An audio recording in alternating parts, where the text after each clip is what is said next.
আজকে আমি বেগুন ও টমেটো দিয়ে কিভাবে চাটনি তৈরি করতে হয় সেটা আমি আপনাদের সাথে শেয়ার করব।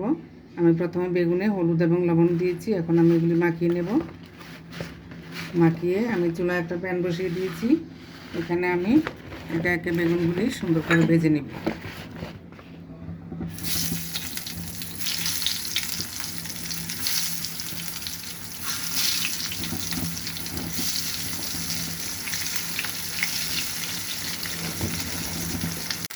বেগুনগুলিকে এভাবে উল্টে পাল্টে আমি ভেজে নিচ্ছি। হয়ে গিয়েছে বেগুন ভাজা। এখন আমি একে একে বেগুনগুলো তুলে নিচ্ছি।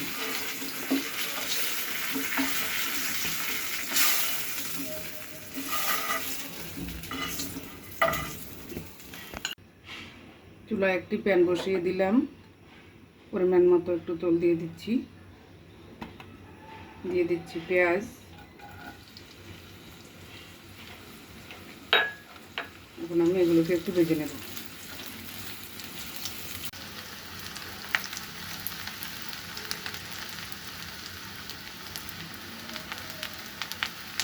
হয়ে গিয়েছে পেঁয়াজ ভাজা। এখন আমি একটু পানি অ্যাড করে দিচ্ছি।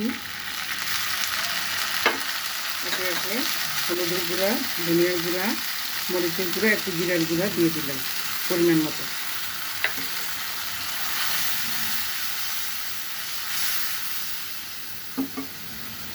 সামান্য লবণ দিয়ে দিলাম।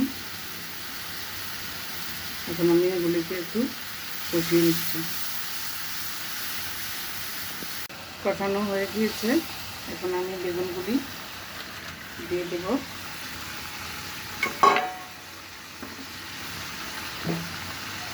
সাথে একটু টমেটো দিয়ে দেব।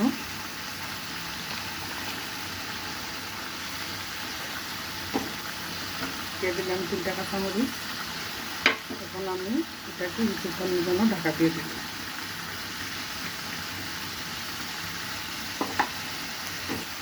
আমি এটাকে ঢেকে দিচ্ছি।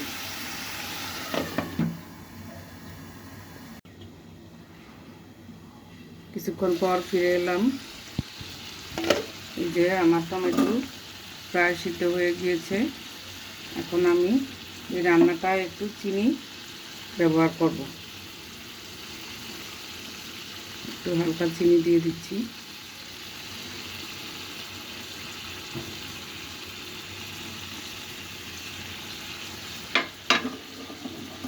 দিয়ে দিচ্ছি একটু ধনিয়া পাতা।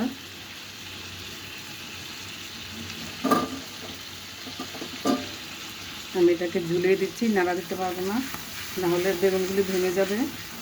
আমি একটু ঝুলিয়ে দিচ্ছি। 5 মিনিটের জন্য একটু ঢেকে দিলাম।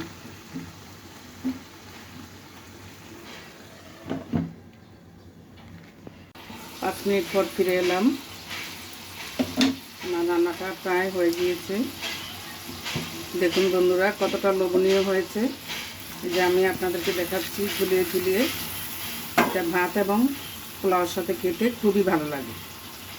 আমার রান্নাটি যদি ভালো লেগে থাকে আমাকে অবশ্যই একটা সাবস্ক্রাইব করবেন এবং শেয়ার করে দেবেন সকলের মাঝে।